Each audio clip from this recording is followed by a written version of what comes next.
Thank you, Lisa. Much appreciated.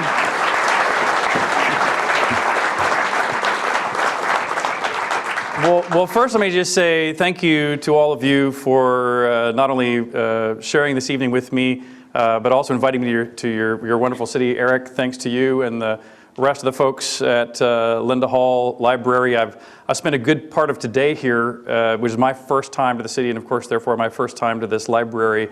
What an amazing asset and assets really you have here, not only for the city and the state and the nation, but frankly, the world.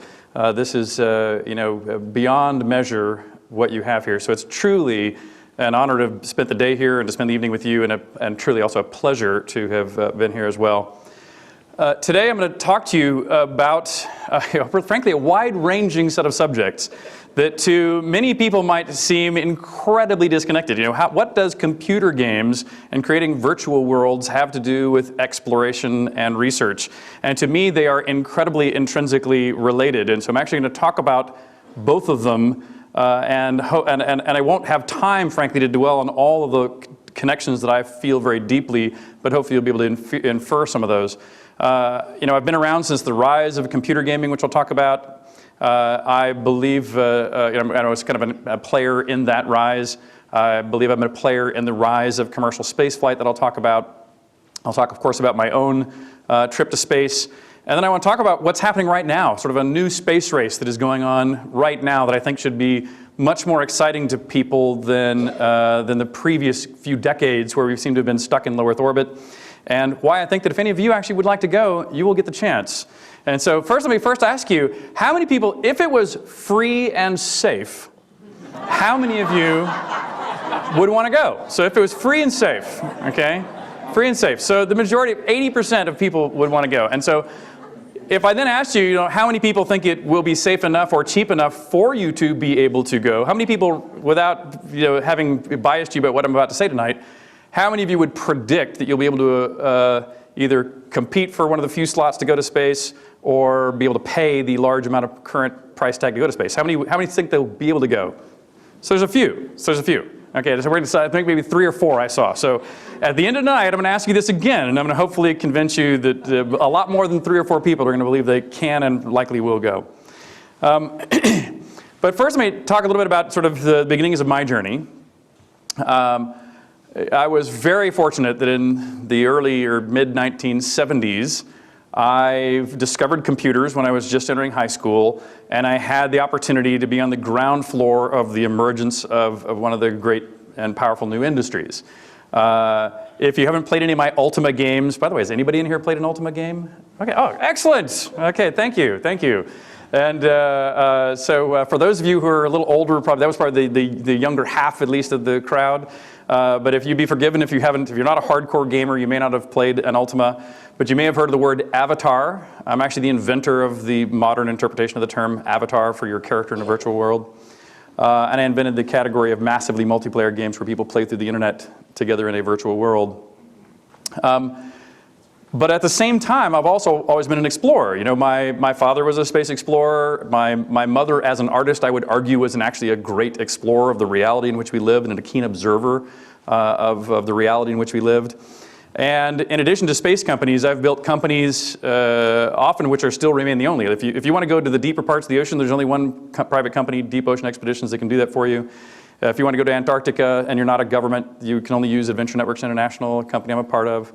One of our co-founders funded the original first company that could take people to the North Pole. Now there's other options, but originally it was the only one. And if you want to go to space, there's still only one company, and that's ours. So whether you want to go pole to pole or deep or up, we have the companies that can take you there. And of course, part of that was inspired by my father. He, as you heard, he flew twice. First on the second of 3 Skylab missions, and then his second flight was on the 9th launch of the space shuttle. But actually, I would give often more credit for who I am today to my mother. I was talking downstairs with some of the folks in the cocktail downstairs about how if you have an astronaut as a father, especially back in the Apollo era, you're sort of an absentee father in many ways. So it was really my mother who was really filled both roles and really inspired a lot about my personality. But I mentioned back in the 70s, when I got started, this was the state-of-the-art technology. So this is what I wrote my first games on. So I was reading Lord of the Rings back in the day. I was playing, games like Dungeons and Dragons, and on this teletype, writing code on this strip of paper tape, I created these. I created these games where it would print out on paper. And so the printouts would be asterisks for walls, spaces for corridors, dollar signs for treasure, X's were doors, U for an up ladder, D for a down ladder, A would be like a giant ant. And every time you moved, you had to wait about 30 seconds for this to go brrr, brrr, brrr, brrr, and print out what the next scene might look like. But by the way, this is going to remain, if you just replace this with better and better graphics, that's still what it looks like today. And so there's something about things as they've changed that still remain constant, and that's one of them. It's also interesting to note that the first machines I worked on used core memory, and some of you I think are old enough to remember core memory, but this was 1 bit, and so that's 16 bits, that's 2 bytes, so that's just 32 bytes of data. So this was the memory storage of the computers they worked on. This piece is 4 or 5 inches square. And for 32 bytes, that was, when I get to some of the graphics of my games, that's 1 tile on the screen, that's how much it took to store it. It was something physically the size of the palm of your hand. And when I was still in high school, that's when the Apple II was launched. And the great thing about the Apple II was that it had the ability to do line-drawn graphics. And with my mother as an artist, I told my mom, here's a great moment. I can actually, instead of just doing these ASCII characters, I can actually draw what the world looks like. And so I actually had my mother sit down and show me how an artist draws in perspective. And then I worked with both her for the geometry and my dad for the trigonometry. And then I wrote the code to create these very simple drawings. And when I had to sit down and go like, I need a monster to show up in the corridors, I would actually draw it out on graph paper and then hand calculate the XY offsets in order to program it into the games to make a monster appear in that corner, in that corridor. And so this is the first game that I ever sold. So this is a senior in high school, 1979, really 1980, before it launched. And when I was doing this, by the way, I wasn't intending to sell a game. There was no computer gaming industry at this time. There were no distributors. There was no software industry. But it was the manager of a local computer store that saw me working on this and said, this is way better than the typing programs and checkbook balancing and recipe file card holders that people are paying $2,000 a machine to use. You should sell this game. And so I spent my life savings of $200 on Ziploc bags and Xerox cover sheets, started selling these at first in the store, then a distributor picked them up and started selling them again, and they sold about 30,000 copies. My royalties was $5 a unit. If you do that math, that's $150,000 that I made for 7 weeks of after-school time in high school. And my father's salary as an astronaut was somewhere in the neighborhood of $65,000 a year. And so this was clearly a good idea. No one in my family argued against this. But to show you how hard it was, the next generation of games I actually would put more detailed art, more instead of just line segments, I would actually draw pictures. But there were no paint programs back in the day. There was literally no paint program of any kind. And so the way you would have to put pixels on the screen is you'd first have to sit down and say, what pixels would I like to light up on the screen? And the way the computer worked is even pixels would show up as one color, odd pixels showed up as another color. Only 7 of the 8 bits in a byte would show up on the screen at all. The 8th bit was called a color bit, which would shift which pair of 2 colors would show up on screen.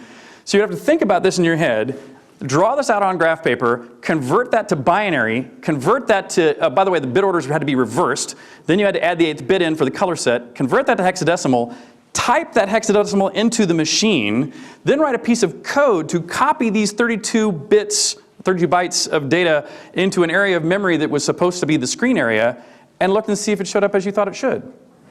And if it didn't, you'd have to go like, well, where did I screw up? Which step? And so you wanted to make mountains or anything else. It was incredibly complicated. But just like a random green dot pattern for grass is actually shockingly hard to make it not look striped or patterned in some way.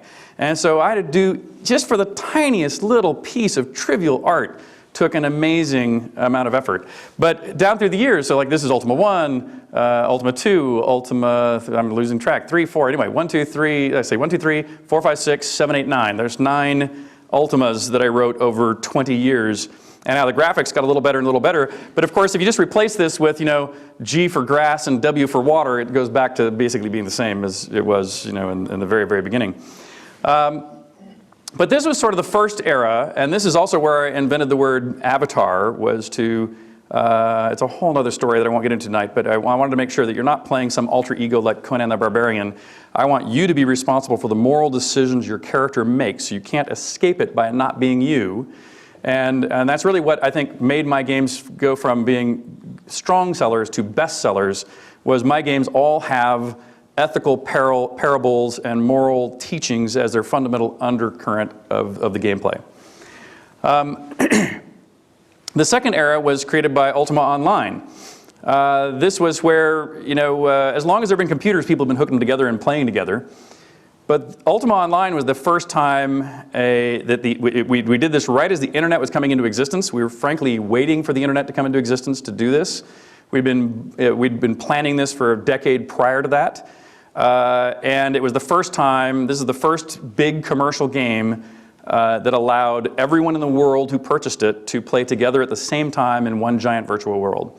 And now, to this day, that's the largest selling, the largest revenue section of the gaming market is through things that Ultima Online started. And what's interesting about this era is things like virtual real estate and virtual trade have now become more valuable than the economics of paying for the game itself. If you in a virtual world like to make swords and sell them, you need to make swords and sell them in a place where lots of people come and go. So location, location, location of real estate is what makes you valuable in addition to the goods that you make. And so virtual real estate in online games now sells for tens of thousands of dollars. In the game that I'm working on right now, individual players have paid up to well beyond 100 grand already into owning and speculating on real estate within the virtual world as it's evolving. The game's not even done yet, and people are already claiming territory within it. and that's still what I'm working on now. So this is the game I'm working on at this moment. It's called Shroud of the Avatar. Despite the bloody hand, my games are all are much less about fighting monsters, collecting treasure, and winning by brute force. They actually all are moral challenges to your personal character that come up. This is sort of what the game looks like in its current form. This is probably a couple months old of the kind of images of the game. These are already players around the world who are playing in it. I think some of the people hopefully watching stream on the live stream are some of the players. Hi guys. And but these are all real people in the game playing instruments and playing concerts together in the virtual world. Things have evolved so far. This is a teletype in my current game that runs my first game. And so, so you can literally play that first game on this teletype in the virtual world. So it's all kind of meta. And just to tell you how far things have gone, this is a little video clip that just shows how the 3D rendering capability of machines now is so good. The massively parallel processing that a video card can do. This water that you see here that looks like it's rolling and moving, and you can even see the waves, rolling along the beachfront. All we did in our game is put in a flat plane of water. All the rest of that is calculated in real time by the hardware by itself. I mean, it's just shocking how good the hardware is for us to create these virtual worlds these days. And as much as I'd love to claim credit for how clever our programmers are, and by the way, they are, but still, the hardware continues to just race on ahead of us in creating these virtual worlds. But now I'm going to shift a bit, and I'm going to talk about spaceflight. And as you know, arguably you can say that my interest in technology came, from my father, of course. I grew up in, right across the street from NASA in Houston. My father was an astronaut. My right-hand neighbor was Joe Engle, another astronaut. Left-hand neighbor, Hoot Gibson, another astronaut. Over the back fence were all the Mercury, Gemini, and Apollo astronauts within a few blocks. Those people in my neighborhood who weren't astronauts were all members of the prime contractors putting people into space. And so I kind of grew up just believing that it was sort of the manifest destiny of all of us to go to space. You didn't have to decide to go. We were all going to go. But NASA was also our family doctor. And one day I went to the family doctor, and he was giving me an eye test, and he said, oh, you're going to need glasses. Hey, Richard, I hate to be the one to break it to you, but you are no longer eligible to be a NASA astronaut. And that moment was crushing. Because before that, I never had this aspiration when I grew up on being an astronaut. I just thought, I'm a member of the club, right? We're all members of this club. Everybody goes.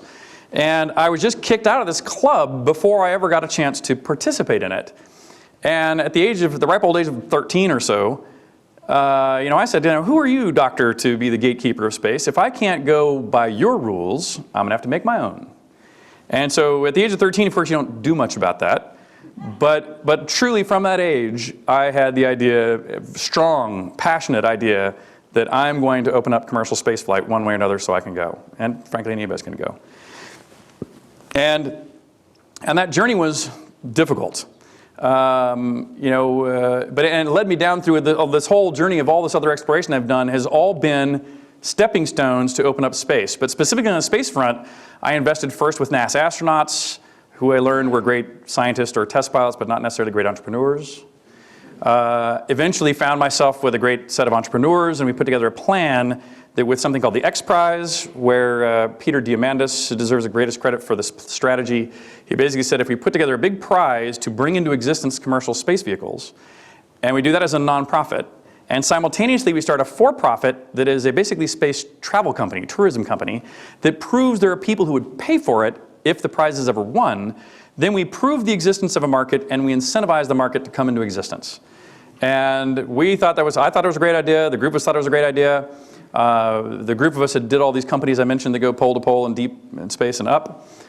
It took 20 years of working at it. And actually, if you include the earlier astronaut experiences, it took 35 years to pull it off. But with each failure, as opposed to giving it up, you go, I learned a lot by that. I see why it didn't work. I actually think I now know how to get around that particular problem. Let's go at it again. And so ultimately, that is what happened.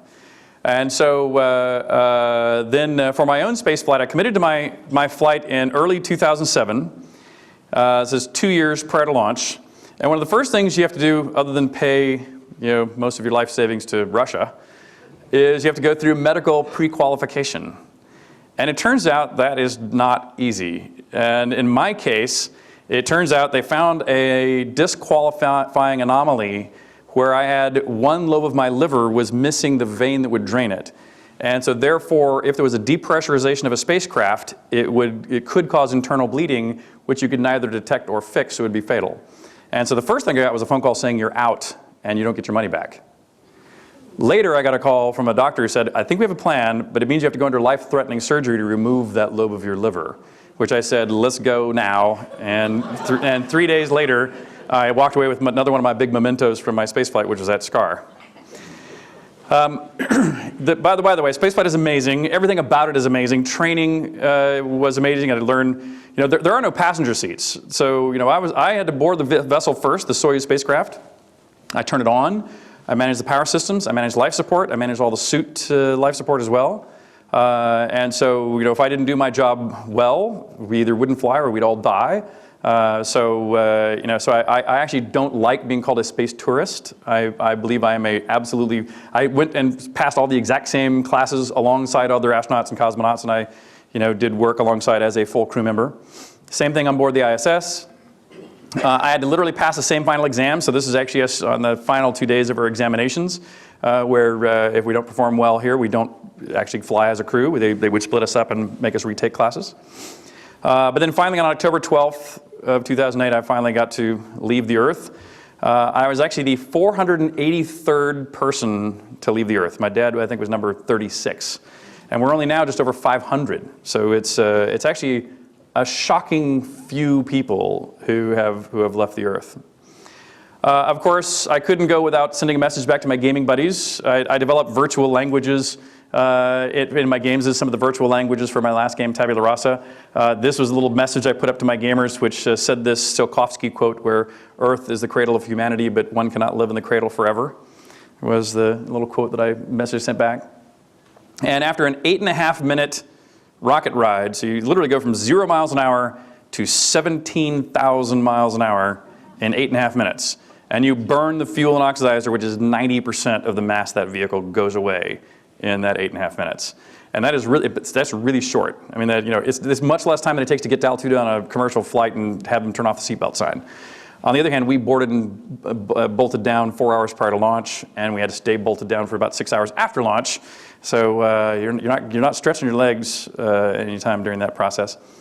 But then we spent 24 hours living on board the Soyuz. Then we approached the ISS and docked with it.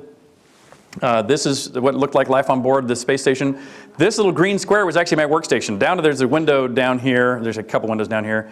But this right here was where I did my work. But you'll notice that all over the floors and the ceiling and the walls, everything is covered with experiments and materials used in various things. It's actually shocking how, despite the fact this thing is bigger than a football field, so it's considerably bigger than this hall in total space. But it's all tubes, zipping around here and there. But it's still quite cluttered. The view, as you can imagine, is very spectacular. You also tend to use the ceiling and the floor and everywhere else for whatever you can. The galley was only built for 3 people, and there's usually 6 people on board, so 3 people usually spend their time on the ceiling, and 3 people spend their time on the floor to get around. When you want to sleep, frankly, you can just close your eyes and take the fetal position, and you'd sleep just fine, except then you'd be taken by the air conditioning over to the intake vent. And so people need to at least tie your shoelace to something. I actually always wanted to feel like I was tucked in some way, so that's why you can see the bungee cords that I tried to make myself feel better with. Never really seemed to work. And while there's lots of great reasons to be in space, food is not one of them, and neither are the bathroom facilities. But that is a story unto itself, that anybody that wants to hang out for a few minutes afterwards, I will tell you the sordid story of using the bathroom in space, which you will neither hear from any other astronaut nor read in any book, because everyone glosses over the painful truth of the subject. But if you want to hear the actual truth, come talk to me. You see sunrises and sunsets every 45 minutes because you're going around the Earth every 90 minutes. You're just seeing the shadow of the Earth, pass by you is just amazing. And while I paid my own way, and so technically neither NASA or Russia cared if I did anything with my time in orbit, I'm the founder of this succession of companies, or co-founder of the succession of companies that made all this possible. So I was devoted to proving there was productive work that civilians could do, and frankly finding business to do that would not only offset the incredible price I already had paid to go to space, and hopefully lose less money through that process, but frankly find business that might pay for my second and third and fourth trips to space. So I was eager to do as much commercial work as I could. Again, it's a whole other set of presentations to talk about any number of these experiments, but to suffice to say that even though I paid tens of millions to fly, I earned back through this work and others ones of millions. So it was still a big loss. But the math will come up importantly, here back in a minute, a little later in this presentation. After 2 weeks, sadly, it's time to go. You get back in your Soyuz, you undock. You have to stay going 17,000 miles an hour or you will fall out of orbit. So you do a deorbit burn just to slow down a little bit, and then you will fall back into the sky. And when you do, as soon as you touch the upper atmosphere, the impact of the 17,000 mile an hour vehicle on the molecules of the upper atmosphere rips them into subatomic particles, creates heat that is hotter than the surface of the sun, and the vehicle begins to melt around you. And so my shoulder is right against that window. That's another thing I can show you guys later if you'd like is I've got a video of the entire reentry, including impact on the ground, which I believe was the first time that was ever filmed. And in any case, it's very surreal. But neither the ride up or ride down is nearly as scary as you might think. They're both very quiet and smooth and serene, no buffeting or shaking or things that feel scary. There's nothing that feels scary. It's only kind of intellectually and statistically scary, which strangely you can manage pretty well. We had malfunctions during my reentry. This bottle came loose. It was supposed to be attached here on the ceiling, and it fell down between my shoulder and a storage facility, which prevented my seat from raising into the impact position, things like that. We had smoke pour into the cabin as well, which was exciting. But then the parachutes did deploy as expected, and then you impact on the ground. So unlike landing in the water, you hit the ground. And you hit the ground going 30 or 40 miles an hour in a 6-ton vehicle that then proceeds to bounce and roll. And so it is bone jarring to say the least, but is not injurious. It's just notable. And you get to pull you out. By the way, this is my father, and despite me calling him Spock through all of my life, and he actually came dressed as Spock to my wedding. So, in honor of what we call him. This whole experience was an incredible bonding time for my father and I. He helped me plan my mission, helped me find all the commercial work to do. He was with me when I boarded the rocket. He ran my mission control team to manage all the time as experiments moved from day to day. He knew to plan time for me to be at the window, to look out the window, which we'll come to in just a second. And he was here with the rescue helicopter to pick me up. So this is actually a great father and son time that has actually brought us way closer together than we had been previously through this experience. But now let me talk about shifting the third subject. Is my dad knew this empirically, but he never told me this word, the overview effect. I'd never heard of this word until after my space flight. But he knew already that the most valuable thing I could be doing beyond even commercial work was to look at the Earth. And so he planned my time to where when it was at night, I would do experiments. When I was flying over the Pacific Ocean, I would do experiments. But when I was flying in daylight passes over continents, I was at the window, looking out the window, taking pictures or just observing the various things. And it turns out that is an incredibly valuable aspect of an unique opportunity associated with traveling in space. So don't forget, you're up here, you're floating around 24 hours a day, 7 days a week, like Superman. And as you're going around, I mentioned already, you're traveling at 17,000 miles an hour, so you'd cross the entire Earth, all the way around the Earth in 90 minutes. Sunrise or sunset every 45 minutes. Crossing whole continents like the United States in 20 minutes. And as you look out the window, you begin, it's like there's this fire hose of truth, this fire hose of data about the world that we live in that's just pouring into your mind just by observing. And so one of the first ones is obvious, is when you look out and you look at the thickness of the atmosphere, everybody goes outside and looks at clouds, right? You have a sense for how high clouds are. And you have a sense for how high airplanes fly, maybe a bit above the clouds. But when you look at the cross-section of the atmosphere when you're flying in space, you go, wow, the atmosphere is just not that thick. There's just not that much of it. And when you see the atmosphere, and I can't remember, there's a slide in here ahead of this, about when you see things like a forest fire and you see how that fills the air column with smoke that then covers whole states, it's just you immediately see how easy it is for one small bit of pollutant or one point source of pollutant to really fill the air column with an amazing amount of stuff. The air column just feels the air volume feels incredibly finite. It's also interesting how intimate everything feels. Like this, looking down at San Francisco, there's the Golden Gate Bridge, the Oakland Bay Bridge, the Alcatraz. Seeing the ships coming in and out with the little V's of the trails of the wakes out behind them. It's just shocking how intimate it looks when you look straight down. And at the same time, when you look horizontally, you get this incredibly grand, distant, separate view. And even things like watching clouds form and move in different parts of the world is really amazing. Like over the Pacific, which is all one temperature largely in a big lug of water, you see these fronts that are either very like laminar, like this one, this giant, smooth, multiple thousands of miles wide front, or something that's very fractal. There's these little puddles that kind of build this kind of fractal shape. Whereas over the Atlantic, you see much more chaos. There's much more differentiated with land masses and depths and temperatures. That's also where hurricanes were forming in the case when I was up.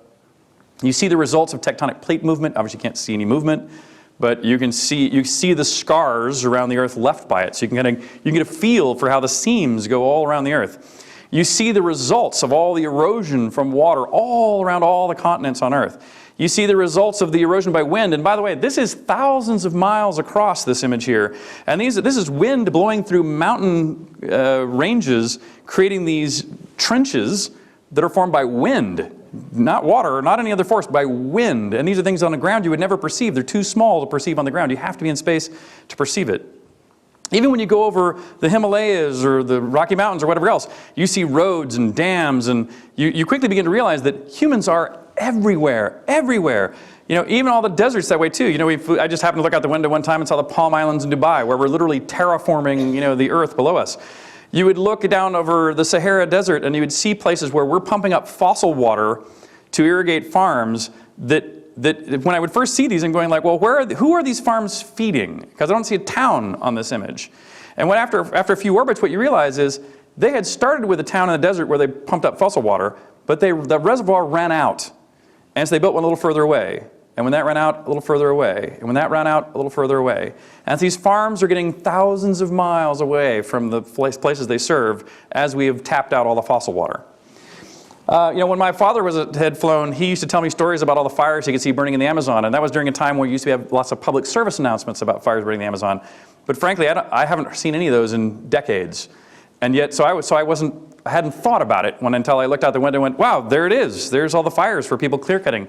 And it's harder to see on this image, but the clouds, the natural clouds, you can kind of tell what shape they are, but also by eye, they're pure white. And all these fires are sickly yellow by eye. Harder to take a photograph of. But it was very impressive to see that was constantly true in all areas of the Amazon. What I was surprised and had never heard from my father is it's also true all over Africa. The green belt of Africa similarly has fires burning, little point fires burning everywhere as people are clear cutting the last of the forests in Africa. But then there's something that happens when you travel over your hometown. And so in my case, this is Lake Travis. For those of you who've been to Austin, Texas, there's the Mansfield Dam. Here's the little river that comes down. There's my house. Actually, that was the house I lived in. I technically have just moved over here by the lake. So this is Austin, Texas, that I saw out the window just by chance one day. And at the same time, I could see Houston, where I grew up. I could see Galveston. I could see the Texas Gulf Coast. These are areas I've driven in college back and forth all the time. I've hiked it, biked it, camped in it. I know the scale of this zone of the Earth very well. And at the same time, I could see the whole Earth that I'd just been around about 100 times. And suddenly I realized I now know the true scale of the Earth by direct observation. And at that moment, it was literally like in a movie where they'll have a scary movie where an actor will be in a hallway and they'll dolly the camera back but zoom the lens in to where the actor stays the same size but the hallway seems to collapse around them. I had a physical reaction at that moment where suddenly the Earth went from being this, ambiguously large, hard to get your arms around place to being something absolutely finite and in fact small. And even though before that, I've always described myself as an environmentalist, but my lifestyle was not particularly environmental until after this moment. And since then, I've really aligned my work, my home, and my philanthropy much more in line with that stated goal because of the overview effect. And so a lot of us who have flown going like, if we just have 1% of humanity have this experience, I think would make some pretty fundamental changes in our politics. And in fact, I have to say though too, that one of the things I did when I got back is I said, look, that's sort of your impression from space, but as scientific thinkers, we all want to back up that empirical feeling with objective analysis. And so one of the first things I did when I got back is I began to me the biggest problem I saw was the use of fresh water. And while I know we can in theory desalinate water to create more fresh water, that throws us back into the other big problem, which is energy. And so the combinations of energy and fresh water were the two things that were really apparent from space. And so one of the first things I did when I got back was I went and said, what is the natural rainfall of the Earth and what is our consumption of vegetable mass that is produced by that? And it turns out that we're well out of whack with that. We actually consume more vegetable mass than can naturally be grown with the naturally falling fresh water and pretty much everywhere on the Earth. And so that's an interesting time bomb, so to speak, that I think is, that I don't hear described that way as much as I think it ought to. But now let me switch tracks again to why I think that as cool as all that was, you're all going to get to go. And I'm going to persuade you to where the 80% of you who would like to go if it was safe enough and cheap enough, why it's more true than you think.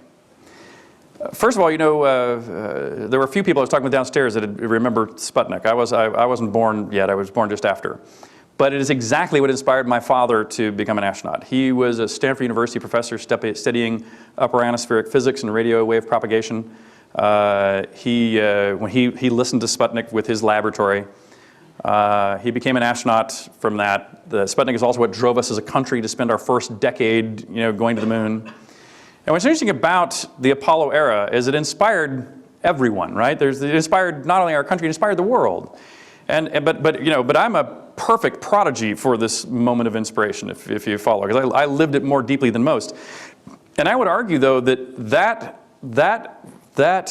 inspiration is a significant contributor to the boom of technology we had outside of space also. I would argue that everything from Amazon.com and my computer game industry and PayPal, that was what Elon Musk did before SpaceX, I would argue that a lot of the tech boom owes its roots, owes its foundation to the inspiration, the STEM inspiration of Apollo. And in that first 50 years, we did a lot. We went from Sputnik to the moon.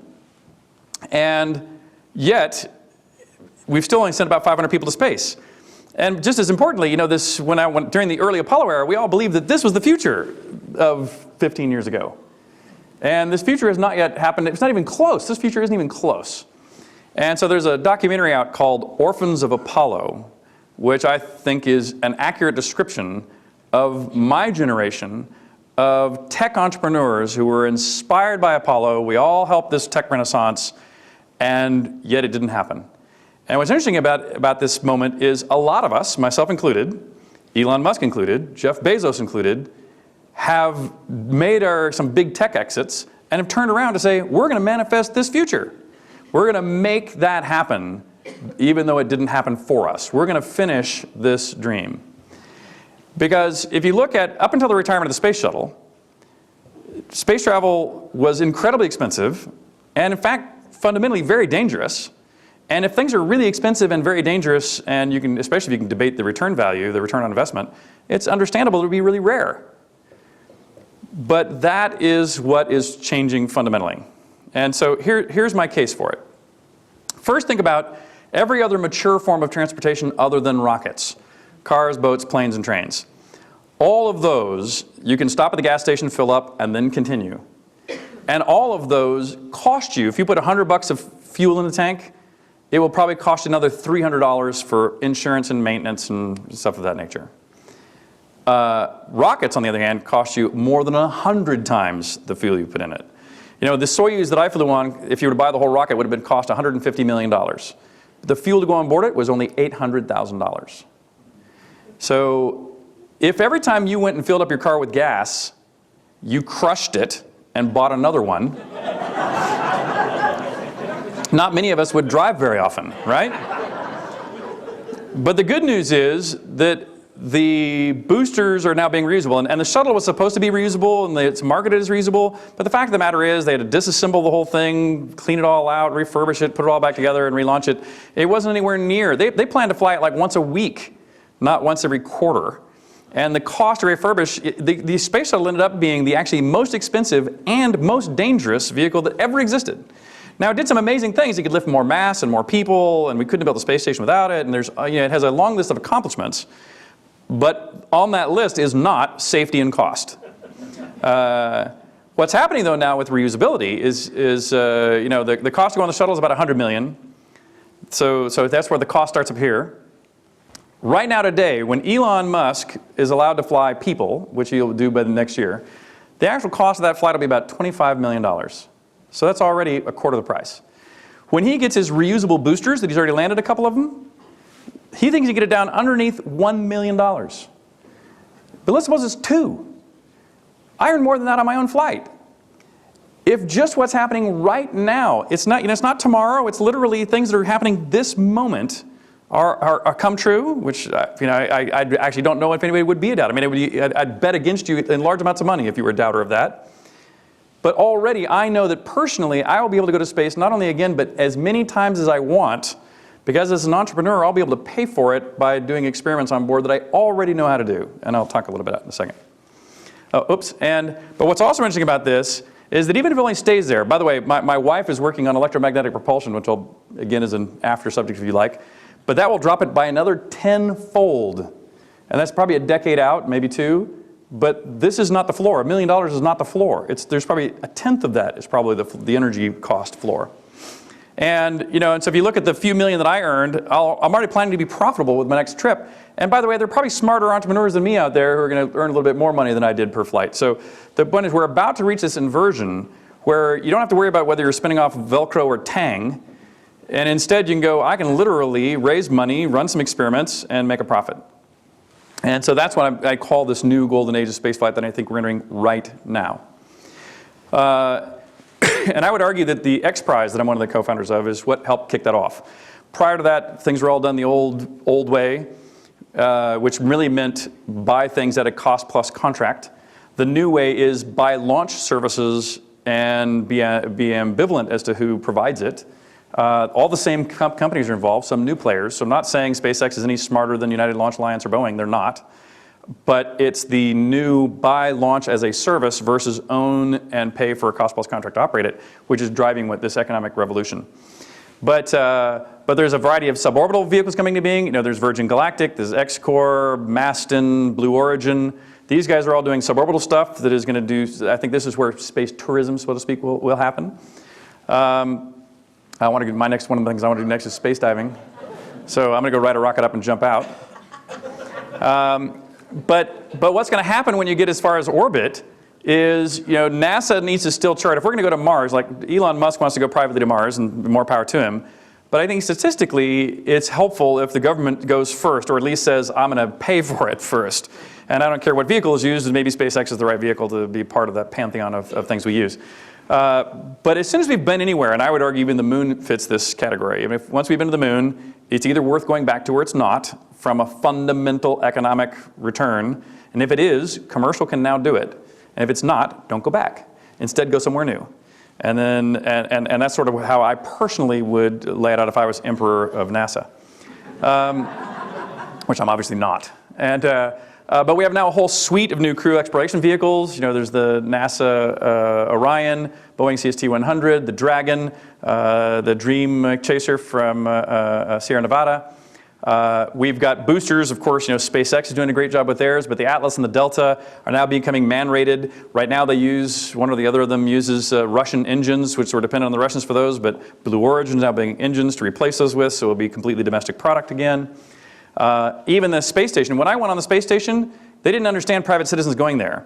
So if I wanted to use I was asked by some students to videotape an ice cube melting, which would become a sphere, a blobby of water. But NASA said, if you want to borrow an ice cube, you got to pay for the fully loaded cost of that ice cube, which, by the way, is hundreds of thousands of dollars. And, or if you want to use a byte of data, you have to help pay for the whole TDRS satellite network, which is hundreds of thousands of dollars per byte. And so they were not at all prepared for handling commercial customers. But we've now, since my flight, it's become a national laboratory. If you can get there, you can basically use it for free or at least some nominal cost for consumed resources. A hotel mogul out of Las Vegas, a guy named Bob Bigelow, has already flown some inflatable modules up to space as tests, and later this year, or maybe early next year, but it's scheduled for later this year, he's going to actually mate one with the International Space Station. So it's actually a completely private module on the space station that has no governmental entanglement whatsoever, and I can tell you separately about the nightmare of government entanglement, at least at the time that I flew. But now we've got the independent way to go beyond that. One of the things I did, this is just an example of some of the value that exists in space. One of the things I did was called protein crystal growth. And as it turns out, to try to make this simple, and I'm not a biologist, so hopefully it'll also be accurate, for every biological function, there is generally a unique protein in your body that is involved in that function. That's for good functions and bad functions. So a common medicine, a countermeasure to bad things that are happening in your body is to design a molecule that's referred to as a ligand that will bond with that disease protein, and therefore when you take that as a drug, that protein can't go do that bad thing in your body. So if you want to design a molecule that mates with a disease molecule, it'd be nice to know what that disease molecule looked like. And one of the best ways to get a picture of what it looks like is you grow a crystal of it, use something called X-ray lithography to get a scatter pattern in a supercomputer to work out its structure, and then you sit down and try to design a molecule that'll bond with it. But proteins are big, complicated molecules and hard to grow crystals of. And on Earth, where there's gravity, it's particularly hard. Because the phase change, when you go from a protein in a liquid medium into a solid crystal, that generally gives off a little bit of heat, which causes a little bit of convection currents, like boiling water on Earth, which disturbs the growth of a crystal. But if you grow these crystals in space, there's no convection currents. And so they grow bigger and more pure, and sometimes grow at all where they wouldn't at all on Earth. And so it turns out that if you're a drug developer, this can be of significant value. And this is something my father did some research on his shuttle flight, But then for the intervening decades, we've been building a space station doing almost no research because all the time has been going into building it. And so for me, this was an opportunity to go, here's some research that looked promising at the time. Well, I'm going to go back and pick up where my dad left off. And since I'm unfettered by any other research, we started growing these crystals, and we came out with these protein structures. So this is from round one. And about half of these we chose ones that were already well understood on the ground so that we could prove that it was at least providing the same result. And half of these were crystals that people weren't successfully crystallizing on the ground that we showed that we could on orbit create these structures. And by the way, we've now flown this 3 or 4 more times, both on Guy Laliberté, the founder of Cirque du Soleil, took it up with him on his private flight. It's also flown on the space shuttle a couple times before it retired. And so this is one of the businesses that I think will grow.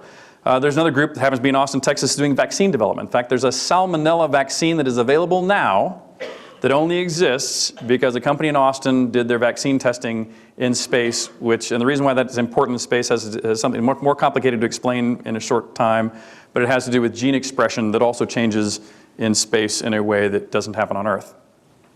But if you think about this kind of the next waves of activity, we're all familiar with television satellites that sit way out there at geosynchronous satellites, geosynchronous orbit. They're big, they're heavy, they're incredibly expensive to launch. They take the biggest rockets to launch. But the new wave of stuff that's coming is all small sats, CubeSats, tiny sats, and networks of them that you just kind of flood the skies with, and then as they fall out of orbit or are destroyed or break for whatever reason, you just launch a bunch more. And that actually turns to be better for not only for redundancy reasons, but also because each one sees a different spot on the Earth, so your bandwidth issues are better, it's closer, so you have shorter ping times. And so this whole movement is away from giant, heavy, monstrous things to launch down to smaller, lighter, faster, repeatable stuff. People have talked about space-based solar power, and Japan wants to build the largest thing that's ever been built in the history of humanity to go collect power and send it down. As much as I applaud them for that effort, I actually think that's the wrong strategy because building the biggest thing that's ever been built in space will be difficult and expensive. But another one of the same group of us that co-founded all this other stuff, we have another company called Planetary Power. We're going to put up single launch items that can beam power down to, say, things like military frontline camps where power is both expensive and dangerous. And so we'll be able to provide it quickly in a way that we think will be much more economically feasible.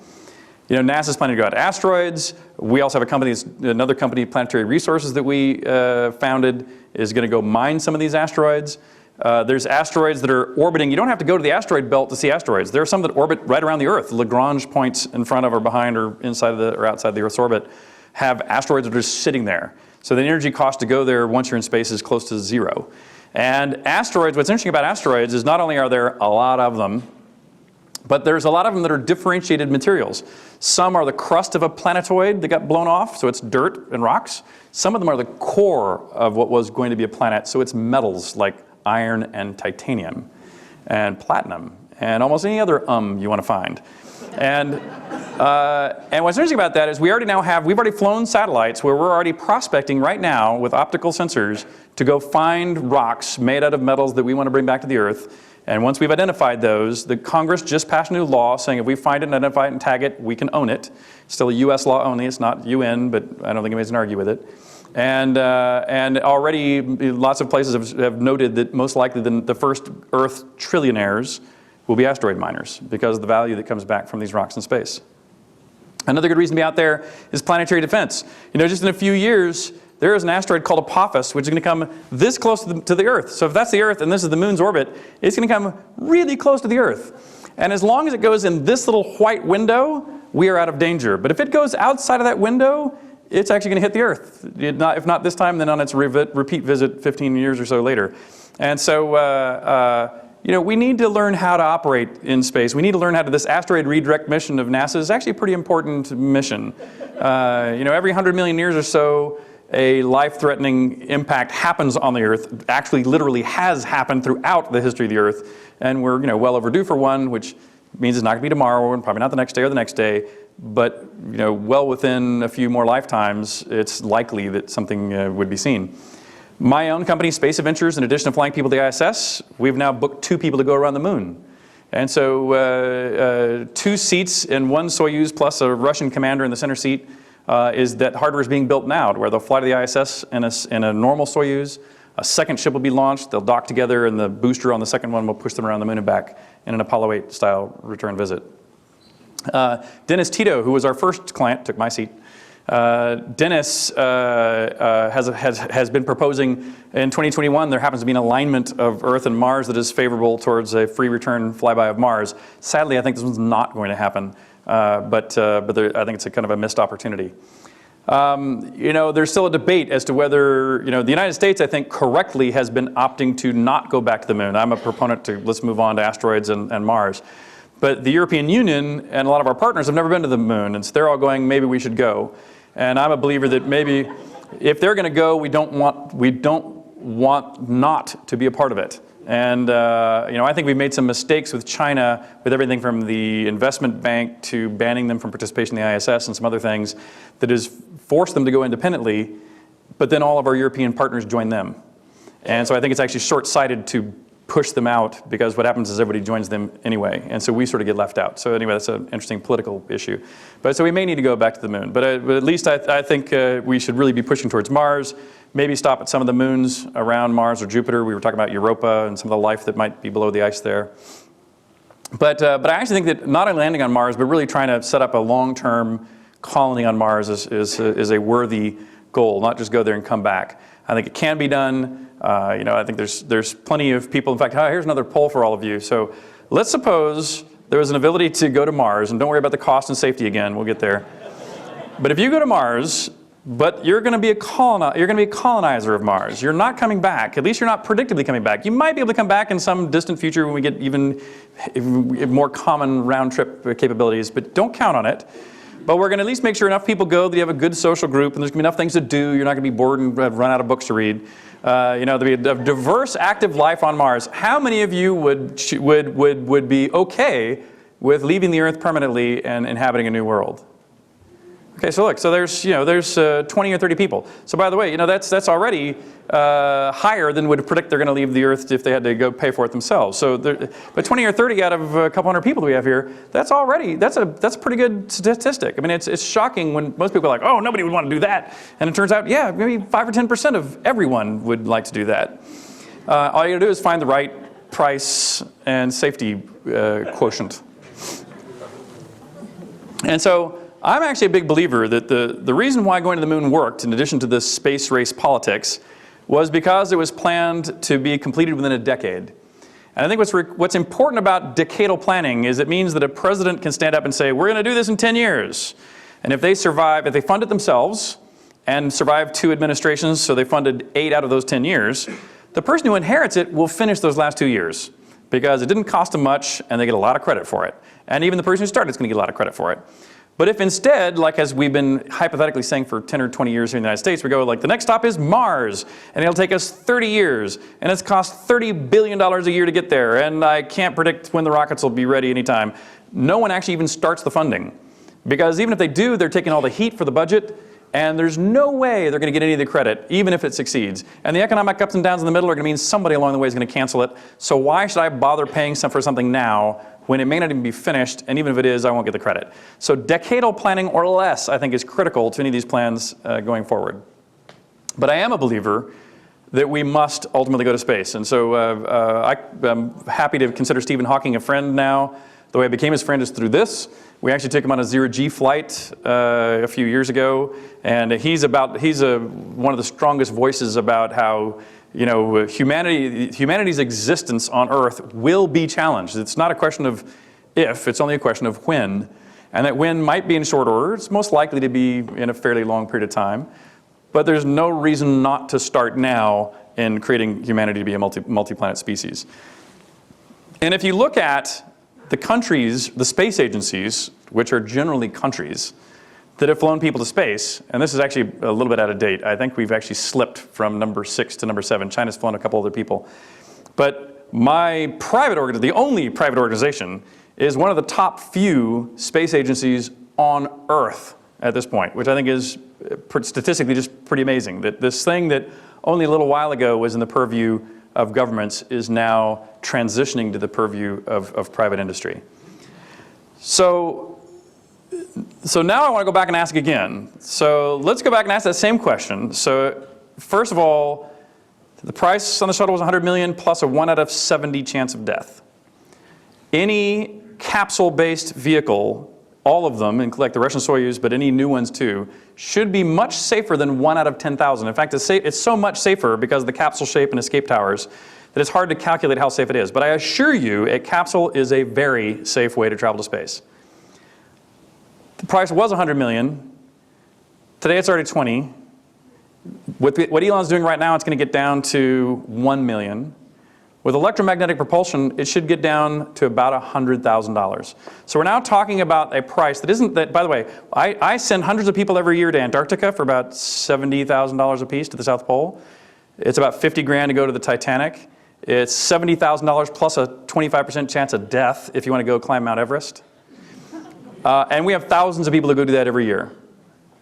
So I know that as a market, that is a rich market. And that's where people are just throwing the money away to have the experience.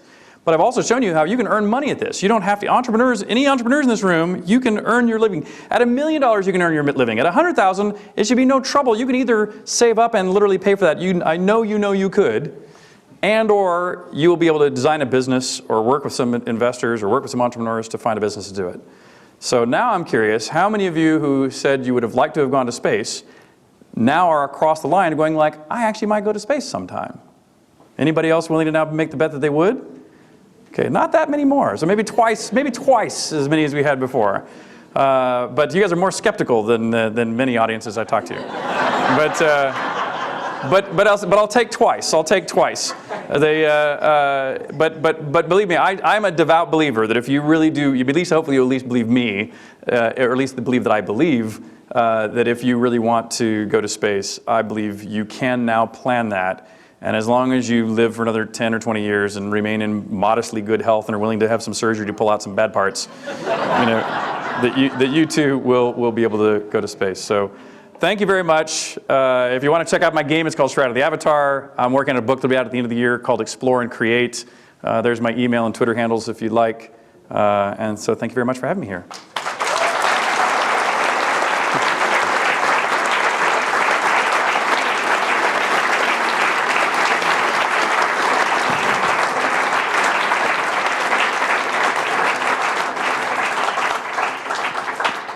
All right, we have time for a few questions. Raise your hand. I'll come by with a microphone. We want to get the audio on our video tape and for our live stream audience. Let me start up here. I'll come back. Just hold the microphone close to your mouth. Otherwise, no one will hear. With all your endeavors, have you done anything with artificial intelligence? Not directly. I mean, at the University of Texas, where I live close to, and I'm an advisor in some of their educational activities, they have a big AI lab there. So I've watched AI in development. I actually think AI today, in most settings, is still pretty wimpy. If you think about it as trying to compete with you, and if we try to compete in a video game, for example, human against AI, the AI still lose pretty easily. Which is not to say that the problem's not solvable. Things like Watson and others obviously are pretty smart now, but that's with a mighty big team of programmers and a pretty large amount of computation. That being said, I am a devout believer that AI will surpass us, and probably within the next couple of decades. And when that happens, I'm actually, if I had to pick, I'm probably on the pessimistic side of. I'm generally speaking an optimist, but AI, I'm not quite as confident. That AI ultimately will be our best buddy here in a couple of decades. Yes, my question is are there any companies that are interested in helium mining on the moon? That's interesting. For those of you who don't know, helium is actually, I actually like asking people questions when I think of something that I don't know the answer for and it vexes me. After I've researched and figured out, I like asking people. So, how many people in here know where helium comes from? Okay, where does, well, actually, I need somebody with a mic. Here in the green shirt. Here, sir. Where does helium come from? It comes generally from natural gas as a byproduct over the. How did it get there? I believe it's radioactive decay. Exactly. And so most people think that helium may have come mined out of the air or something, right? Because helium floats, it goes out of the air. And so the fact that it came out of the ground, I found to be a completely inobvious thing. And especially comes out of natural gas mines. I'm going like, how in the world did it get down there? And the answer is literally, radioactive decay from the formation of the planet.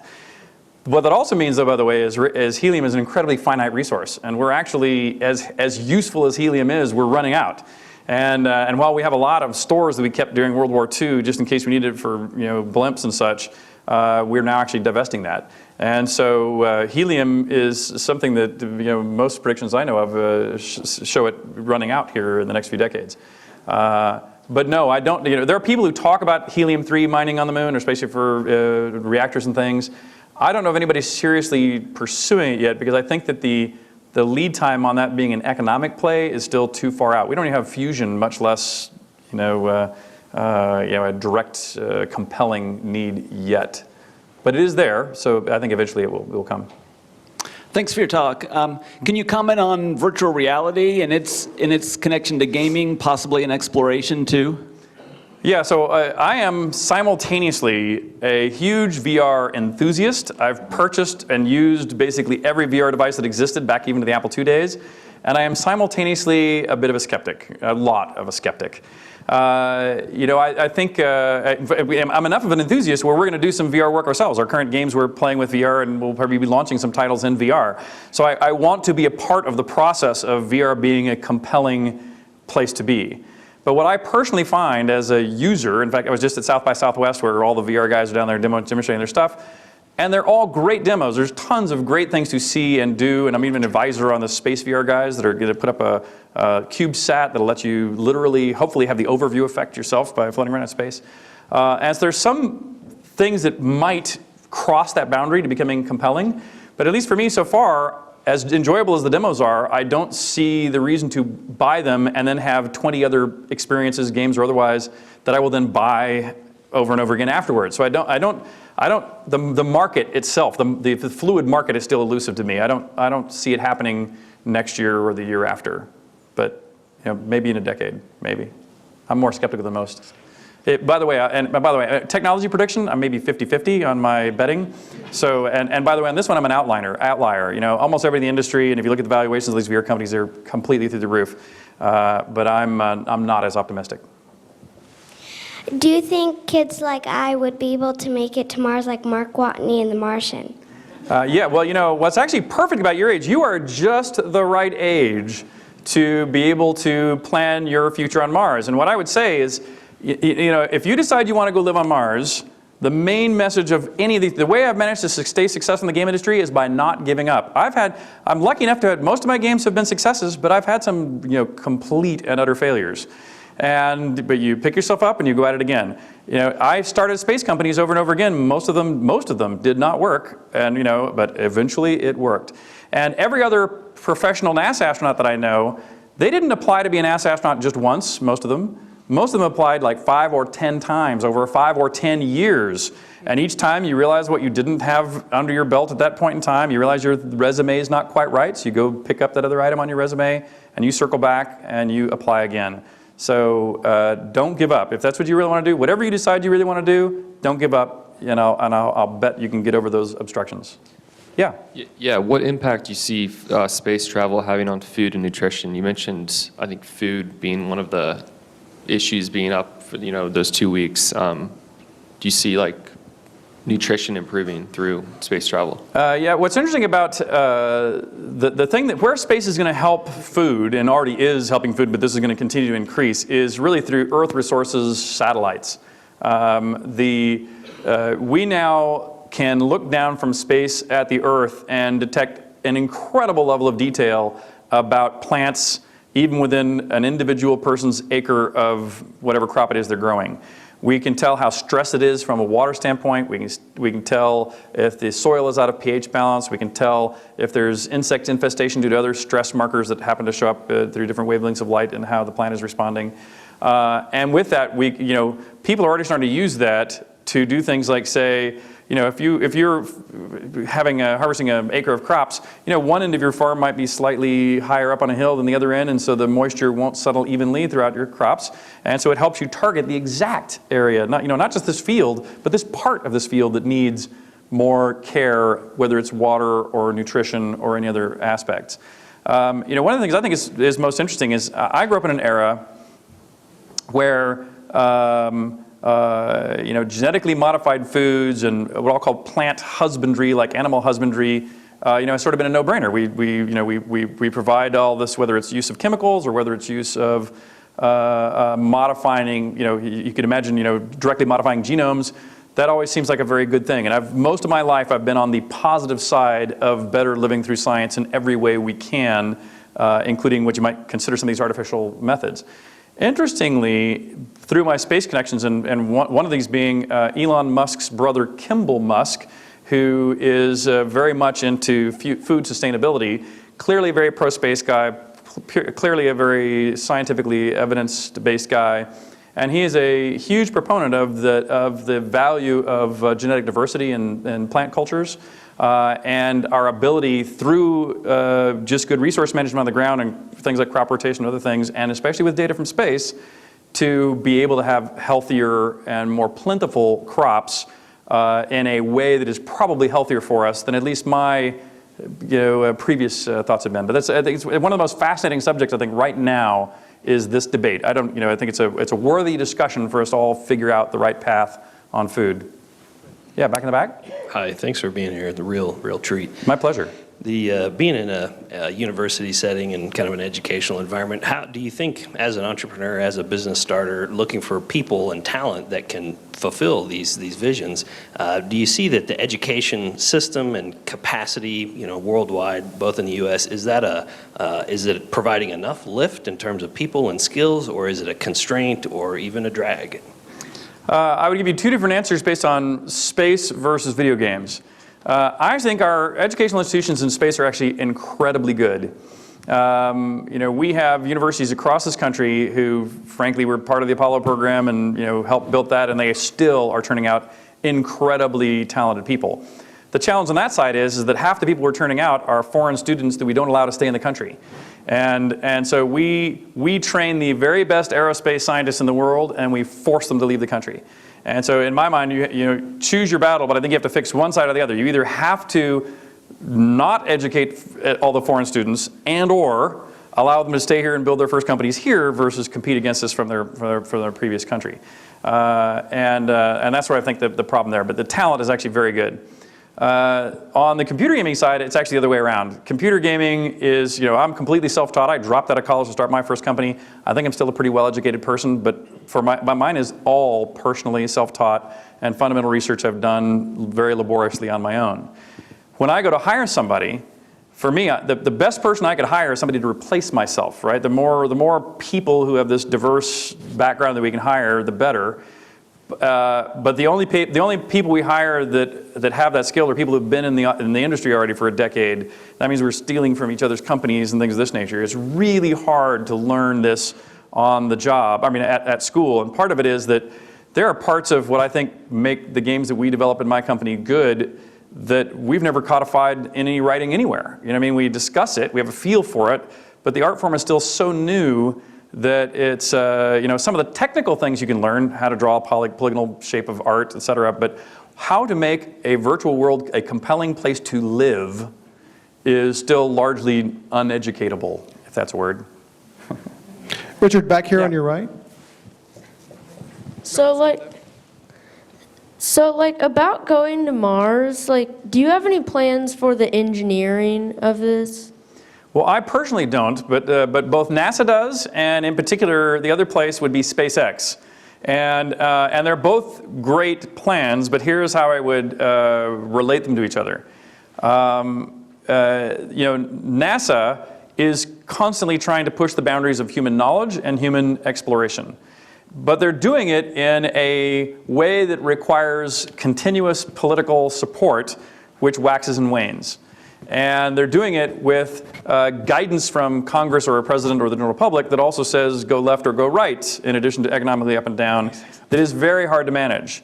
And so it will always be a bit slow, it will always be a bit expensive, and it may have some fits and starts along the way. But we will go there. I think there is no question that is the big goal. There is no question that we're going to take 25% of the NASA budget and be devoting it that, or something of that amount, and devoting it there. So we will go that way. And so that's sort of the reliable way to get there, and if that's a great way to go yourself. Then there's the wild card, which I'd call Elon Musk. And if you're an investor in SpaceX, as it's actually our largest personal family investment is our investment in SpaceX. Before Elon would let us put that money in his company, because at first we literally just weren't allowed. And when we challenged Elon to say, hey, we're trying to give some money to your company, please let us. And he said, well, you have to understand, I do not want your money or anyone's money until they understand and agree that my devotion is to put humanity on Mars. I'm not going to go public, I'm not going to sell this company, I'm not going to give anybody $1 return on their investment until we have achieved the goal of humanity on Mars. And I'm going like, I'm in. And we are happily in. And I actually think the technical value of that investment is the best investment we've ever made from a hypothetical value of those shares. But what's interesting about that is you now have multiple routes. There's at least 2 companies now to where whether you choose to go the traditional route, the NASA route, or whether you want to go the entrepreneurial startup, which if it works, they'll be there really soon, sooner than people expect, and a lot cheaper than people expect. But there's also just some chance that the problem is too big and they don't have billions of dollars, a mega trillion-dollar budget of a national government behind them.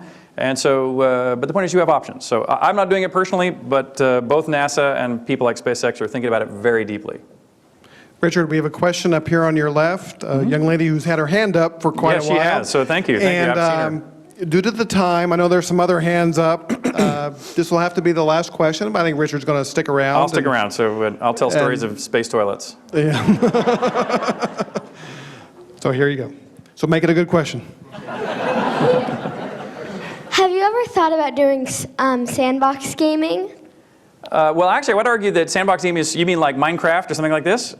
Yeah, so I would argue that my games are sort of the forerunner of sandbox games. I think my games are, if you look at what makes my games unique, most games, that, whether you're a player, as you obviously are, and by the way, parents, if you have kids playing Minecraft, let them.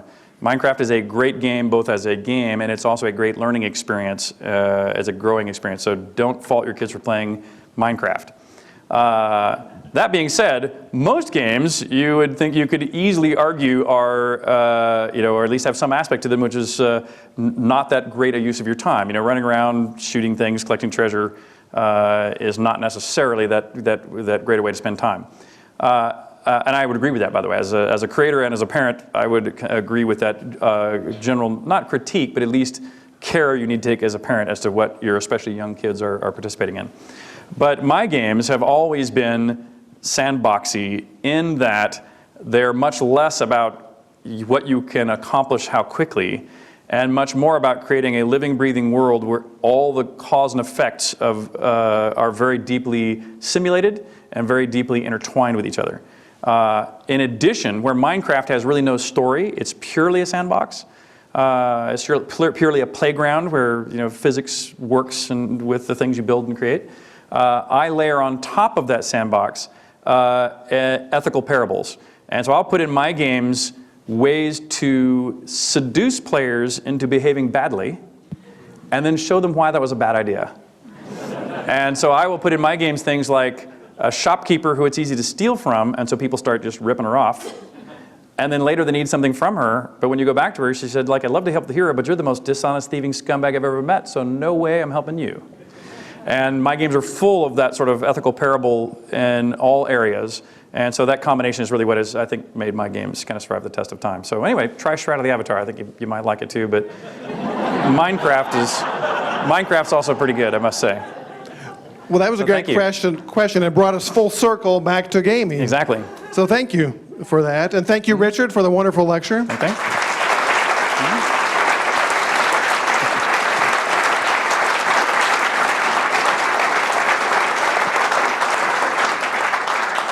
And thank you all for attending tonight's program. Check lindahall.org. We've got a lot of other great programs upcoming, including one next week with Jennifer Howard, March 22nd. She is head of DNA research at the Kansas City Police Department's CSI. So she will talk about forensic science, the real CSI. So thank you and good night.